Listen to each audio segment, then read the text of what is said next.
What's up, John? Not much. How you doing, Nick? Oh, just full of anxiety. Yep, trying to figure out if we can know when to start because it always cuts the beginning off. Yeah. How was your week? It was good. Not as busy as yours, but it was all right. Cool. Yeah. Mine was quite an adventure. I went to the AI Engineer World's Fair in San Francisco. What a conference! That's not the same as the 250 fair that's going on in Washington, right? It's not like a mirror fair. It is not Okay. because it's competent. It was a very well-run conference. I spoke at it. A speaker did not fall on me. I was not in danger of All that. it collapsing on me, so that's good. Stage was good. Yeah, and there's a big difference too between the two. Yeah. There was like 7,000 people at this one, and I think there was 7 people at that. All right. So you had to fly out there Sunday, or did you fly early Monday? My daughter's birthday was on Sunday, so I went to Wicked on Sunday. That's right. And I had That's to fly Monday morning and then give a workshop Monday as well, which ended up working out okay. The conference was gracious enough to move the workshop from noon to like 4:30. Oh, that's cool. Yeah, I didn't know that until I landed. So I was like frantically, and for some reason, like I always have Starlink on my flights to San Francisco.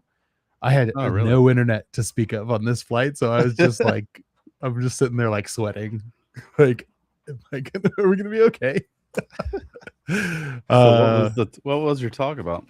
Yeah, it was a workshop, and it was called "Lifestyles of the AI Native," and it was my colleague Zach and I talking about basically the real stuff that we do every day, and like we built like some exercises around that, including an MCP coach that would guide you through the workshop as we're giving it and kind of be there to coach. We only had an hour, so we were like, how can we make this go faster? It's like, oh, we can talk about things in parallel while you're doing things and the agent is coaching you.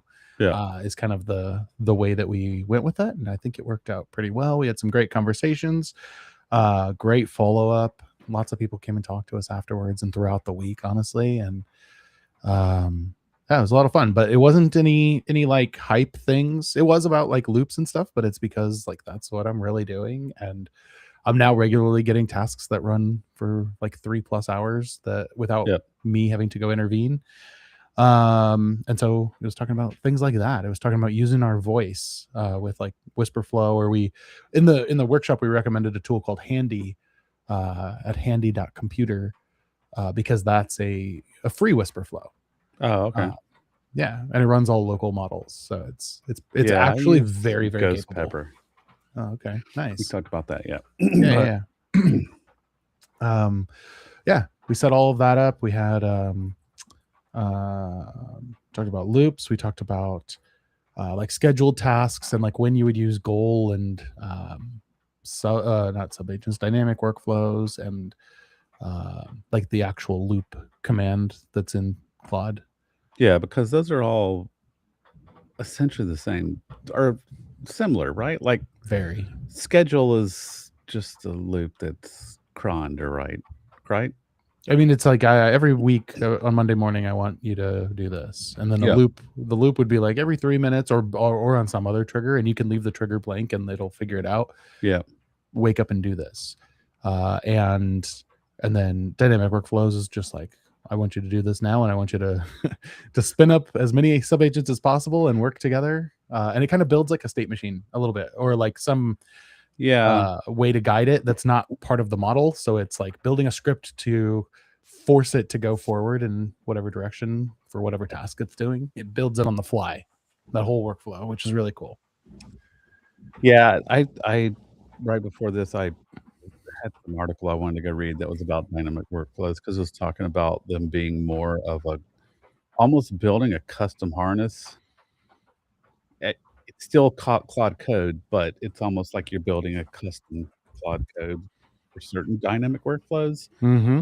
Yeah, Mm-hmm. I thought that was interesting, so I thought I would check. Was going to check that out, but Yeah. Definitely. Whoops. I think. you're still there. Am I here? Did it? Yeah, I Okay. yeah. There's a lot of storms going on where Nick's at, so Yep. Can you? I can see you and I can hear you. Okay. The UI just froze up. I love technology. All But I right. can still see and hear you. I was trying to share my screen, and now things are just like totally frozen. So maybe I can't do that today, but that's okay. So yeah, doing that. Dynamic workflows are that effectively. They're like building like an on-the-fly harness that'll run for any task that you need to do. Yep. They're awesome. Whew, they are token hungry though. Yeah, that was the one thing I noticed. Yeah. I think the last time I ran it, like overall it'll show you like the total number of tokens that all of the subagents combined are using. Yeah. And it was like 4 million or something. It Whoa. was, yeah, it was a lot. I hope that was an important task.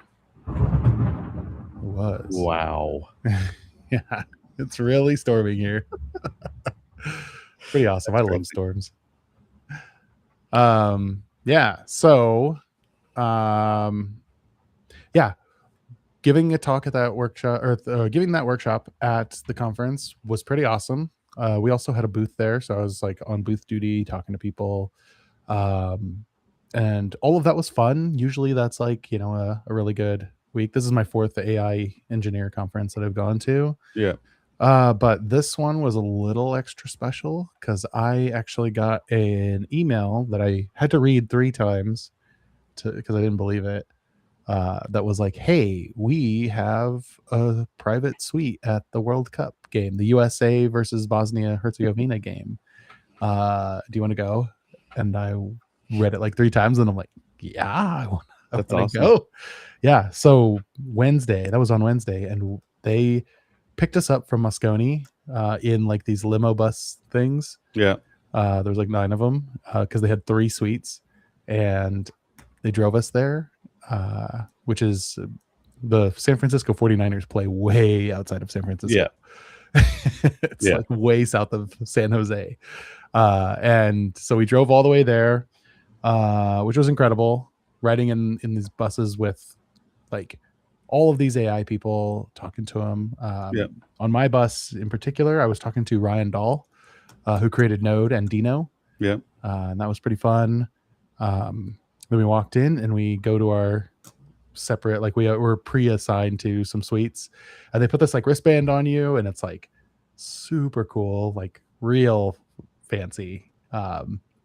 We go in the room, and I like filmed myself like walking into the room, and it's just like there's 2 huge buffets. There's like a hot dog roller thing, so you can have as many hot dogs as you want. There's refrigerators with alcohol and soda and everything right there. They have champagne flowing.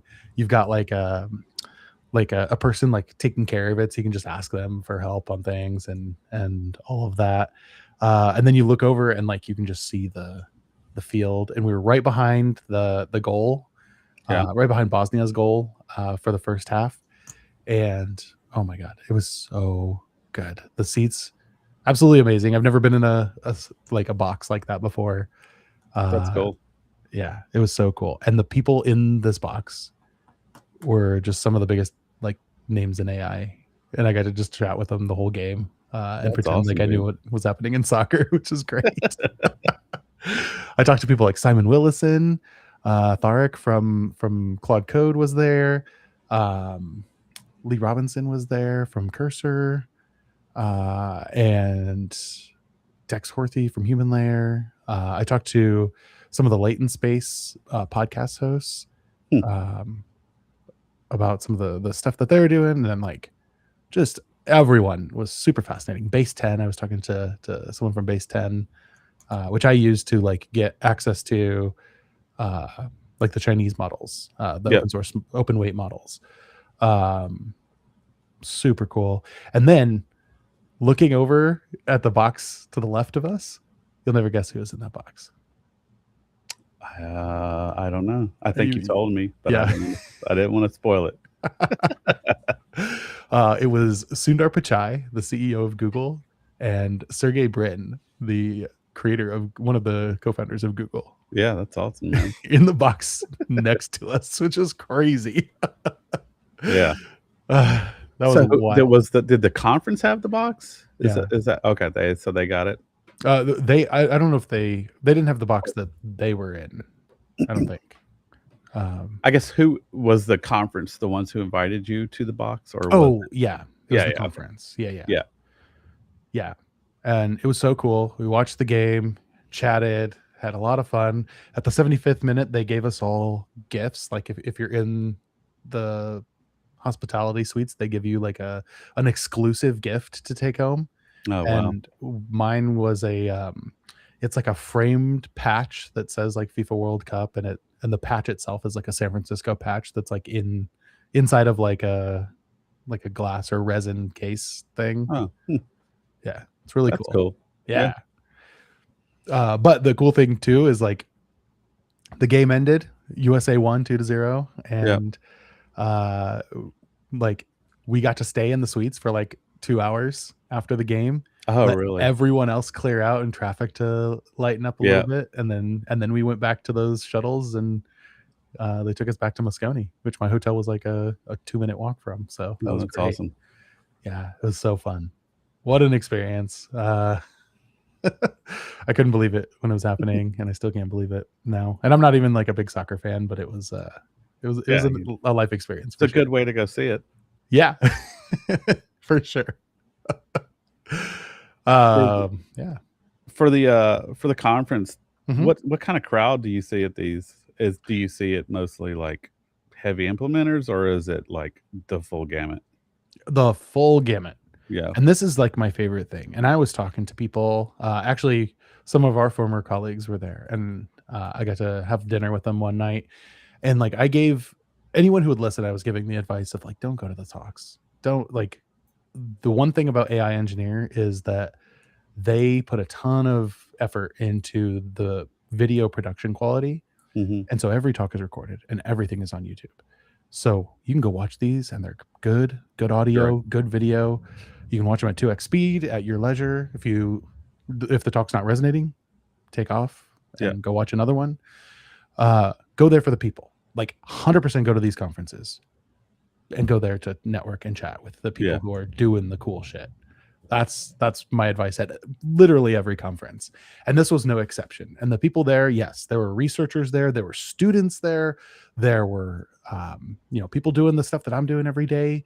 And that was all super interesting. And then there were these people that were doing things that they're using AI in ways that like it just sounds so freaking cool to me. Oh, And really? you just like glean these conversations. I had a conversation with a guy at breakfast one day, and he's using AI to model like gene things for like a pharmaceutical company to like Mhm. research new drugs and Yeah. like do like simulations with those drugs about I like literally I was barely keeping up, but like Right. that's part of the fun of it. And then like at the same table, another guy was like, oh yeah, I'm a just a software engineer, but I'm on this team with like these physicists, and we're like doing these models of airplane wings and the metal that they're made out of, and the way that physics changes when the planes are going Mach 10, and how Oh, wow. particles can literally hit the metals Yeah. molecules and like immediately oxidize them and rust them, which is not possible at the like at rest or at lower Right. speeds, but at Mach 10 physics is different. That's And like crazy. yeah, so cool. And then another guy, like this was I had a couple conversations with this guy. He was working at a space company, and he was talking about using AI and specifically like voice, like modeling voices and listening to voices for like pitch or stress levels for like the space command center. So you can Yeah. say like, oh, flight's trying to escalate this thing, and AI can help surface that and bring it up higher, or Yeah, yeah. filter them in more, or they can like clone everyone's real voice, and then literally anyone can go run simulations with the real voices and Oh, that's interesting. yeah, Hmm. these things that I just wouldn't even think of, but Right. Yeah. they're literally trying to solve these like I don't know. I work for a dev tools company, so I'm always like, I'm a developer's developer, like working on Yeah, those yeah, problems. And this is like, we're trying to send someone to the moon, and like, how are we going to do right. that? And how can we use AI? Or physics changes at Mach 10. That's not something I think about every day. Like, wow. Yeah, no, that's actually really cool. Yeah. Hmm. So go talk to people at these conferences. That's my advice. Yeah. So you did your workshops. It was successful. You got to go see the World Cup. Anything else happen on the trip? Um, no, I think those were like the main highlights. I didn't make it to any talks, except for my own. I was mostly like doing a lot of booth duty, so Right. um, that's a big part of it. But yeah, I didn't. I also like probably wouldn't have. I just hang out and talk to people. Excuse me, which is great. Great for doing booth duty. Yeah, yeah. um, but that's not the only thing that happened this week in AI. Like that was a big thing, and a lot of big companies and people and names in AI were there. But some big news happened this week as well. I know you gave me the lowdown so I could go post it into the company chat before anybody knew what was going on. So Which one was Fable, that? yeah, the Fable getting released again. Yeah, Fable's Which back. yeah, which I mean, it wasn't. We're still on the fence because of the there's a different data retention policy for it than there is for the other models, just because they're trying to Mhm. check if you're trying to jailbreak the model or not, and et cetera. So we haven't really opened it up, but uh, personally, on personal account, I've given it a try on a handful of things, but I don't know. It eats through tokens so fast that I'm just like, I don't really need this for this. They did, and it does, and that is a concern. And I've seen reports that honestly I haven't played with it a ton since it came out. I just haven't been at my computer much. Yeah. Um, but I've seen reports that like, people running evals across or against it and stuff, that it does feel a little more nerfed than last time. Mm. And it was already pretty nerfed, I think, last time, because like I would ask it basic questions, and I'm like, oh, this like, this is a bug, you shouldn't do this, and it's like, whoa, whoa, whoa, we can't be talking about bugs here, we gotta go to Opus, is like literally what it would do. That it, I'm literally not trying to hack with it, but I ran into it like Right. 3 times before, and I imagine that I will a lot next week. Yeah. um but yeah, no, it's cool. I'm glad that it's back. um it's interesting because it's also like only going to be in preview until like July 7th or something, or I don't know when. Maybe not July 7th. That's only like 4 days away. But if you're on like a Teams or like a Mac subscription, Yeah. you'll only get it until a certain time, and then it'll be shut off. I didn't think it was shut off. I thought it just went to the API billing is Or what it that's, yeah. yeah. Sorry. Which, to be fair, is For a lot of people, essentially is like it's shut yeah, off. it's like, Yeah. all right. I think that's also the thing that kept me away from it as well. It's like I don't wanna I don't wanna use this and be like, "Oh my god, this is amazing," and then when it's gone, I can't use it. Because 'cause I'm not I don't have anything that I'm gonna pay right now that I'm gonna pay API billing for, Yeah. yeah, so I think just sticking with Opus is probably okay for me. Yeah. For sure. Did you see the post about how its internal monologue was leaked? Are you still there, Nick? Because your video went out.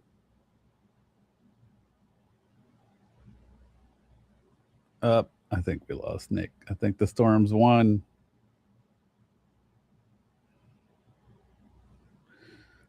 Maybe we'll come back. We'll see. I'm gonna leave for now and follow up with Nick.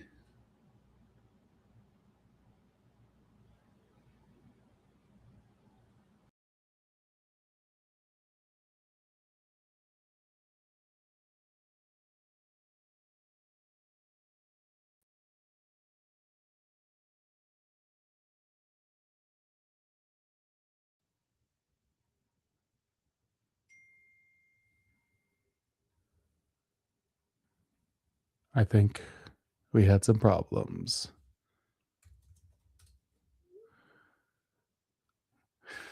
All right. Well, you there? Yeah. The storm got me. Yeah, that's what I said. I said I assumed that the storm finally got you, so, Oh yeah. um, but, yeah, what I was saying was, so there was a I don't know if it was a leak or what, but essentially somebody posted on Reddit, like, this weird output from Fable, Mm-hmm. and it was like a lot it looked like a lot of graph stuff, and then interesting things like the model essentially saying data data go, and it was and saying using the like turn stuff like phew, and it's talking about it's almost like how your mind would work while you're working through a problem is what it looked like, but I thought that was pretty funny. Really.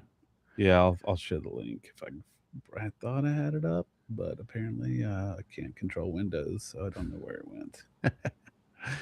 I have noticed some changes though, in the little work that I have done, and it was using Fable, but I've heard that it's also on Opus and all of that. Um, it does this weird timeout thing now because it's like I would notice like I was working the booth and I was like asking it to go do things, and then I would just like come back to it later, like hours later, Yeah. and I would see like it continued this conversation, and it was like, oh, it looks like you're gone. I'll continue in this way or something. Like it's so Oh, no, I saw this as well. yeah. So this and it wasn't Fable, it was I don't know if it was Sonnet 5 or if it was just Opus, but it essentially asked questions, and I was doing something else, and I hadn't got back to it yet, and it's like, "I'll just go ahead and go." It was like it was like I waited 60 seconds or 90 seconds, I can't remember.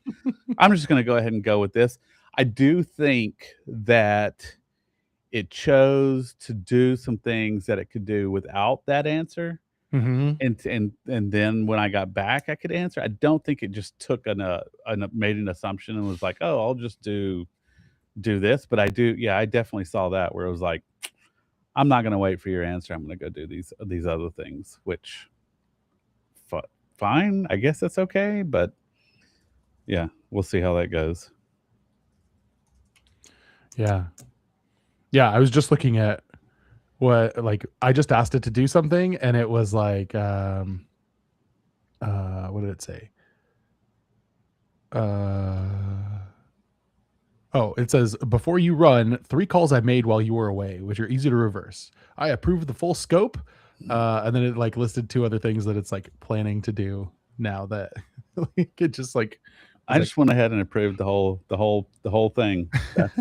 That's interesting. We'll yeah. see how that goes. Yeah, hopefully that's okay. Yeah, so that's an interesting thing, and it's like messing with some of the like skills and stuff that I use a little bit because they're waiting on me for things, and Yeah. I gotta I gotta figure out what to do in those cases. So I'm playing around with it a little bit, but yeah, the other thing is Sonnet 5 came out this Yep. week. That I I haven't have tried been it. using. I've Yeah, been it using does it. look Seems fine. interesting. Yeah. Yeah. Seems better than Sonnet 4, less good than Opus 4.8 in some cases, but a good alternative for everything. So, yeah, I don't Yeah, I'm know. I have trying to get nothing to out of the report. habit.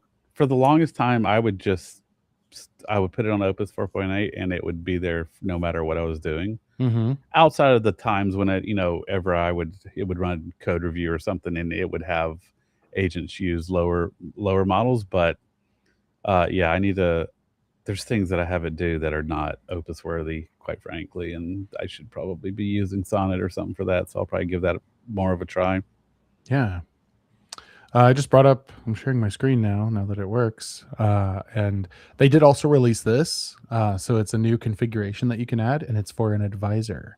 Okay, Uh, so it's a config you add. Yes, and it's a new experimental tool, and with it, you can have it pick a stronger model for key moments during a task, so that Okay. those like it can spend the money where the money should be spent, and then let you run the cheaper models, where it can get away with that because it's a basic task or something, and you just enable it, with the /advisor command or setting advisor model, which I don't understand.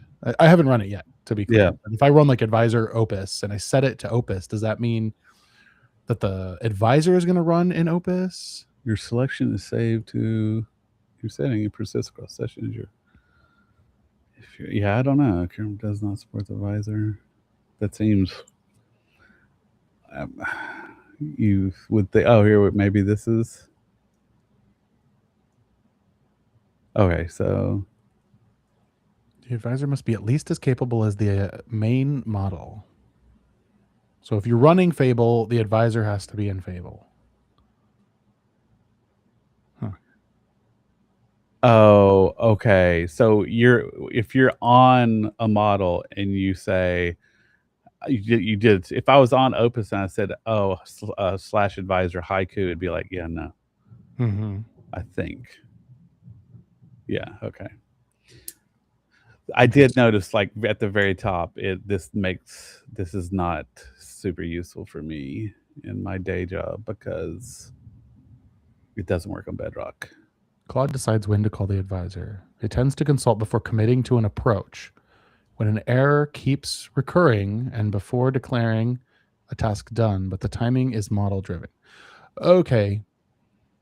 So, when it's doing that, if I was running Sonnet and I had the advisor set to Fable, then it would consult with Fable on those higher, those like higher value tasks before doing it to see if that's the right approach, and then continue on. That makes sense. Okay.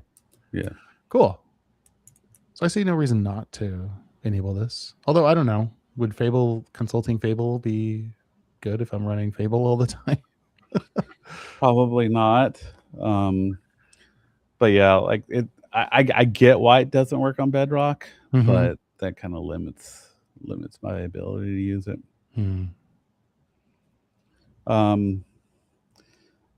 The Sonnet usage, I've only used it today a little bit, and it's done a good job. So I might actually use Sonnet 5 a bit more, just because not that I'm trying to currently. Well, on my personal, actually on the work one, I probably start using it a bit more. On the personal one, because I have the max plan, I just kind of pay attention to where I'm at in my 5-hour usage and then figure it out from there.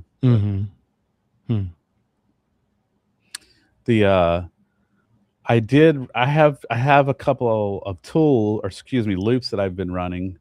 So those I have to pay attention to, and they're not open-ended in the sense of, although I think I may have a few that are open-ended. So I do have a couple of loops where it's just running in the background and it'll check something every 15 minutes and decide if it needs to fix something or plan something. But those have been pretty good, pretty cool, and pretty useful.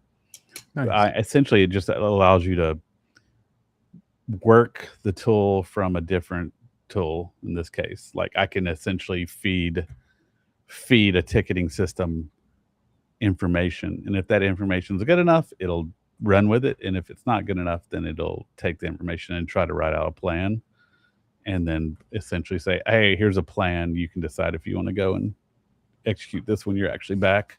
Yeah. So I think that's a kind of a cool use case for loops in a standard software developer, setup.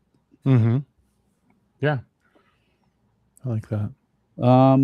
Another thing that came out was Claude Tag. So that's the and you said you used this, didn't you? I did. Kind of accidentally. I just asked. I asked in our Slack if Claude Tag was available, and then in that thread, I opened a thread and just said, "Hey Claude, are you like?" Because I saw that I could @mention Claude. Yeah. And I was like, "Hey Claude, is this you? Are you Claude Tag?" And I was like, "Yes, I am. What would you like to do?" And I gave it something. I forgot what the task specifically was, but it did run a PR or create a PR for me. Granted, it was pretty straightforward and simple. It wasn't like it immediately made me think, oh, this is just Devin. Now I get it. Yeah. Which might or might not be the case. I think it is very close to Devin Maybe Devin's a little more configurable, or maybe not. I don't know.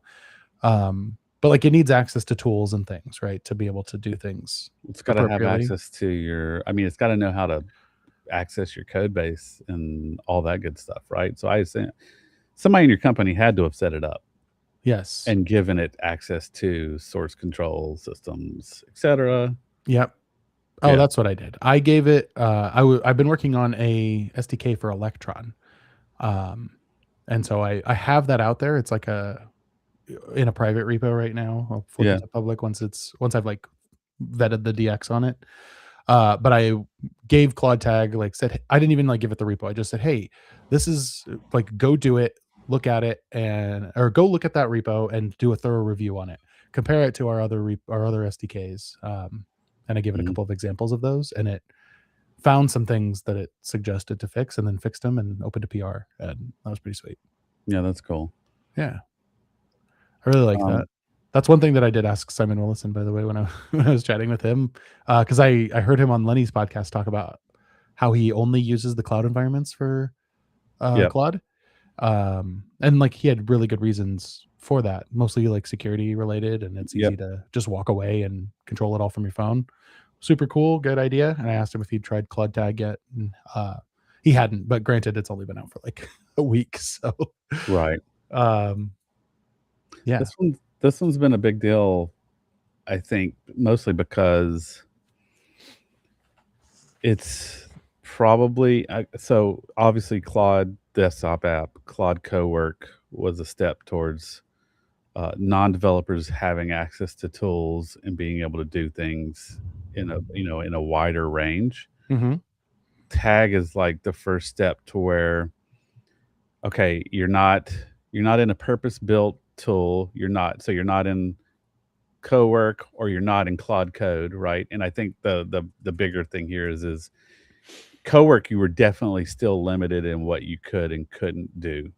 Yeah. Um, it was very much sandboxed, and you had to hook everything up, and in some cases you couldn't get I couldn't get the access I wanted. So this is a case where anybody in the company you, doesn't have to have Cloud Code or anything could literally have a conversation in Slack, and it could have the resources it needed to go and implement a feature, right? So I think this is a big deal. I think a lot of at least some of the pushback I've seen is okay. I mean, yeah, but now you're kind of you're even more vendor locked, right?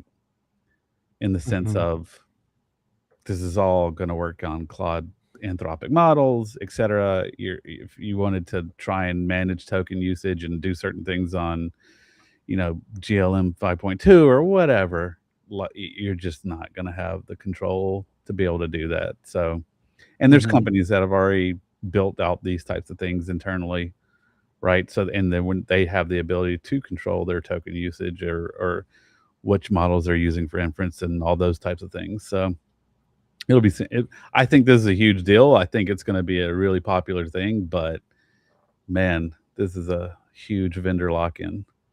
Yeah, for sure. Which I mean, that's what they want for Oh sure. yeah, no, absolutely. Yeah, it's interesting. Like that is one of the perks of using something like Devin is that you can switch the models, and Right, ultimately we'll probably have more control. Like I always think of these things as like it's what the like most people might use because it's built in if they're like diehards on Claude Code. Um, but like the third party tools are always going to be the ones that differentiate themselves by giving you more customizability or features that are like the granular features that you want to specifically do more advanced work or more advanced workflows in this case. right. Have you looked at all at Z code? Nope, don't. I never heard of it. It's it's essentially the Claude code for the GLM 5.2, the Z.AI model. It's just a new harness. Mm, no, I have Hmm. not. I haven't either. I was just it's something that popped up that's new. Mhm. I haven't tried like I really wish the hardware issue wasn't going on because I would love to have the ability to run some of these models locally, but Yep. man, you just need way too much hardware for it now. Oh my god. I hope you bought No, I didn't. a new Mac before they increased. I bought my daughter a new Mac before it did, thank God, but Oh, I did good. not buy myself a new Mac before they increased. I cannot believe how much they've gone up, and they'll never go back down again. Nope. Oh my god. I would be flabbergasted if they ever drop the price again, but No, yeah, I they don't think never they will. will. Which, whatever, it is what it is. Um, I will say more than ever before. I have a friend who has a framework laptop, I think, Yep. and more than ever, I am like hearing that that voice calling me to Linux. I don't mind using Linux for most things, but man, it's such a pain to run a desktop. At least the last time I tried, and I feel like I try at least once a year. Maybe not that often. Mm-hmm. So I'm like, oh, I'm going to give it a try to see if I could switch. Right. I mean, the reality of it is it's not going to solve your problem because the memory's still super expensive. Sure, sure. And to be fair, like the thing that sucks the most about, and I get why you can't, but like it's it's hard. You can't upgrade a Mac hardware once you've got it. Yeah, I don't know if it's something going on, but like like if it's something weird in my setup, which my setup is very customized, right? I run aerospace and all these weird things, and Yep. uh, but I'm also running like usually over 13 agents at a time, like 13 Claude Code or Pi or Codex sessions, like Hmm. simultaneously. And I don't know, maybe I'm expecting too much, but like my computer's hovering in the ways that like Google Chrome used to make it hover back in the day. It's just not Yeah. great. I don't know. Um, I will say if I have only put the 27 beta OS on my iPad, and it's pretty amazing. is it? Like they're fixing a lot of stuff Hmm. in the sense of, when when the M1s first came out and you used Mac OS on it, it was like night and day. It's not that good, but it's close in the sense of I just put it on my iPad and I can already tell there's a huge difference on my iPad in the sense of things don't feel like they were, slowly things were getting slow again, and it feels like it's sped up Hmm. again. Okay. So I'm hoping that's going to be the case with Mac OS 27. Yeah. Hopefully, But I won't put a beta on my computer, I'm but not. Yeah, I'm not. I did. I don't have a Mac machine where I feel comfortable putting a beta on it. I could yeah. potentially do it on my personal laptop, but I still do so much on it that I just feel like it would suck if it were not in a good state. Yeah. Although I have been running a lot of things remotely on my Mac Studio and then just using that as a driver Hmm. to log into it. So maybe I'll give it a try. We'll see. Yeah, I could see that potentially. I'm also doing a lot of that, but it's mostly through Hermes. I've got a Hermes bot running, which I might switch back to Claw to what's that other one? OpenClaw? OpenClaw. I don't know. Just playing around. Yeah. I want to trust it more with things, and I don't trust either of them right now. Um, just too much. But there is another thing I wanted to talk about, and that is something that I was complaining about MCP while I Mhm. was at the conference, and specifically something that I want to do. And our friend Dustin actually gave me a great idea to try, and Oh it yeah. was awesome. It's not quite there yet, but it will be, I think. So here's my problem: when you create an MCP server, Yep. um, that is a push only, or no, a pull only thing, Yeah. right? That MCP server can only, like, Claude can request things and it can Yeah, but pull it's things in. yep. Yeah, but if I had, outside of the conversation, if I had something that I wanted to bring back into the conversation, like a push event, Yeah. I was like, oh, it doesn't support that. And I was only half right. It does support that. In the Okay. MCP spec, it's called notifications, I think. I But would assume it only works on like the HTTP transport, not the standard in and out, but I may no. be wrong. Well, it does work. I tried it. I tried this specifically. Claude Mhm. calls them channels. And it's very misleading, the docs, I think, and maybe I don't fully understand it, but I ran some quick script, like a smoke test, to check it. Because it's like, you read this and it's like, oh, it's specifically talking about like these channels, like Telegram, Discord, and iMessage. Right. But this is a way for you to like push to a channel, and then your running Claude session can receive that Can notification. receive that notification. And Okay, I then, see. yeah, I just like curled to it. I had a server running and I curled to it and it picked it up and it ran and it did work. But That's there's cool. caveats to it. And so let me explain what I'm doing. I have that tool called Dad. Yep. This tool. This tool, and it is for like doing PR reviews. Yep. I wanted to add like an ongoing feature thing. Like, I'm calling it Dead Watch, but like a way to watch what's going on as I'm building, as like Claude is building the code. Yeah. I want to keep up in a better way, because it used to be that I would like try and follow along with like the diffs as they're flashing by. If you're using like workflows and stuff, you don't even see that anymore. You can't keep up. So Right. it just goes away. And so I wanted this to be like a way that I could keep up with it, and it would like help me understand that. And like the whole thing with this is like it has this ability. I don't think I have examples in this website, but it has this ability like in GitHub, where I can like select lines and then comment, and it puts Mhm. that as a comment on the PR. Well, when I'm running in like that watch mode, I don't have a PR yet, but I still wanted to be able to add comments, and I wanted those comments to go back to Claude.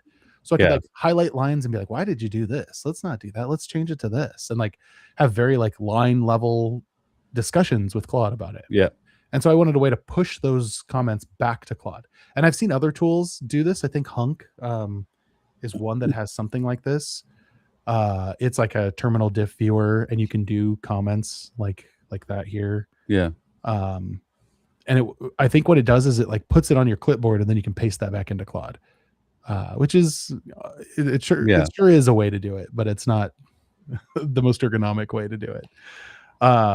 And so I wanted the most ergonomic way to do it, and I think that channels are the answer to that. But you can see right here, they're in research preview. They require an Anthropic authentication through Claude AI, and are not available on Bedrock, blah, blah, blah. And you must explicitly enable them. How new are these? Because it says it requires 2.1.2 oh, okay, 1.80, and we're at like 2.1.80. 197. So Yeah, I they've was been out thinking for a I was while. thinking we were at like 180, so this has been around for a little while. Uh-huh. Yeah. I tried it and it did work, but I had to like enable like debug channels locally. And so Yeah. like I had to start Claude, and you have to, every instance where I'm using this, I would have to start Claude with a special flag that would Oh, allow you it to can't even accept these enable it characters. in the config. Okay, okay. No. I mean, maybe you can. Maybe that's like where this, like maybe it's I'm running it in a debug mode. I Yeah. honestly did it like while I was at the conference booth and didn't I wasn't super paying attention to it. But it did work, and that's pretty cool. The only downside, yeah, is that you have to explicitly enable it right now, like Ah, this. man, I am just thinking about you're just talking about worrying about security. Yeah. Like, this seems like, yeah, go ahead and let's go ahead and have that channel open so something can just send stuff into my cloud. Yeah. No problems there. But it does work, and I'm hopeful that like it'll soon-ish be like a solution for like pushing things in. Um, Yeah, I think yeah. this is absolutely cool because and I think Tidewave does something similar to this. Maybe they don't, because Tidewave has essentially that code review view Hmm. within it as it's changing things. And I do think you can go in and say, "Oh yeah, I accept that," or you can be like, "No, I want you to change this," and then I think it just queues it up to the messages that it's sending to Hmm. Claude. So I don't know if it's using this, but it had a similar workflow, and I get that totally makes sense, and I think it's super important. Hmm. Um, I I think it's important for a certain group of people. I think there's definitely a group of people out there like, "You look at the code?" Like, I don't look at the code until it's either done or I didn't look at the code at all, right? That's Yeah. there it's scary. It's definitely getting to that point. But what I was trying to get at is these things are outrunning the security around them so much. Like, MCPs are still not even close to being like secure in the manner of you're like, yeah, I mean, sure, I trust this, and then who knows what the hell it's doing type of stuff. I mean, it's getting better, and there's a lot of work on it, but yeah, these things definitely run way faster than any kind of security around them. Hmm. But this is a cool idea, and I think having it in DiffDad would be pretty awesome. Yeah. Yeah. I'm excited for the future. I've got like a branch where the dad tool runs as like a daemon in the background, and Yeah, um it's much more, it gives you like a dashboard and stuff. It's way more capable. yeah. And I wanted to build this in too, but well, might I might pull that part out and just kind of like think on it a little bit more. Yeah, you should think like if it's all self-contained, then maybe and you're not exposing anything, then that's probably fine. Hmm. Yeah, it's when it's like, "Oh, dad's a hosted thing and it's over here and it's trying to do that." That would be a little bit scarier Yeah. for sure. Yeah. But pretty cool. Pretty cool that thing, like, I don't know, that it's getting more interesting. Yeah. um and I think that Everything that's changes needed. so fast. I know. It's just yeah. Everything is moving so fast. I'm tired. I'm so tired, John. I know, man. You should go get some sleep. I started wearing a Whoop band Yeah. in addition to an Apple Watch. Do you wear the loop one more like do you which one do you track sleep with? Both. Both? Oh, okay. Yeah. The cool thing about the Whoop band is I actually, like, I've had it for about a week. But this is the charger for it. Okay. And so when I want to charge it, you just slide it on and now it's charging. And so you can Oh, okay. literally keep it going. And then that has a USB plug in it. So you can Yeah, it's like your charge the AirPod charger. case. Yeah. Yeah. And that's cool because then you literally never have to take it off, and Yeah. I can just be Yeah. here. You can even shower with the charger on and stuff, it says. So like Okay. totally fine. um like I kind of like that idea, like, or that design, right? I Yeah, literally yeah. never have to take this stupid thing off. The thing I just don't like the fact that you have to pay, like, an ongoing service fee for it. Yeah.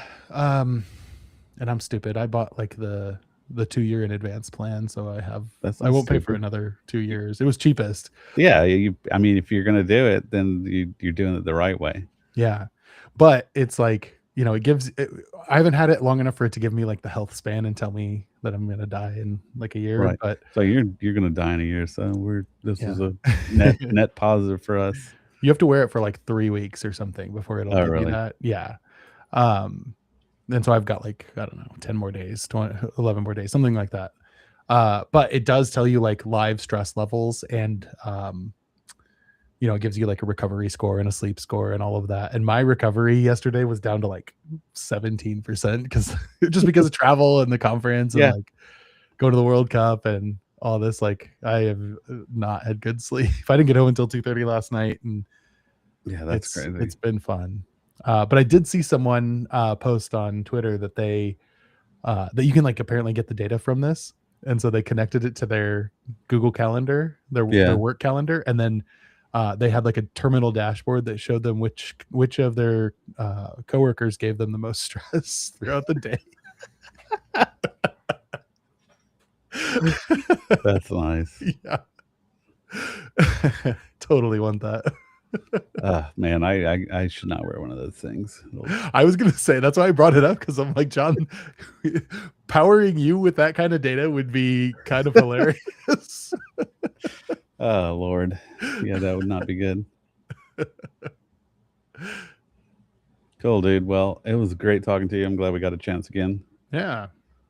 I'm gonna let you go get some sleep because you were up too late.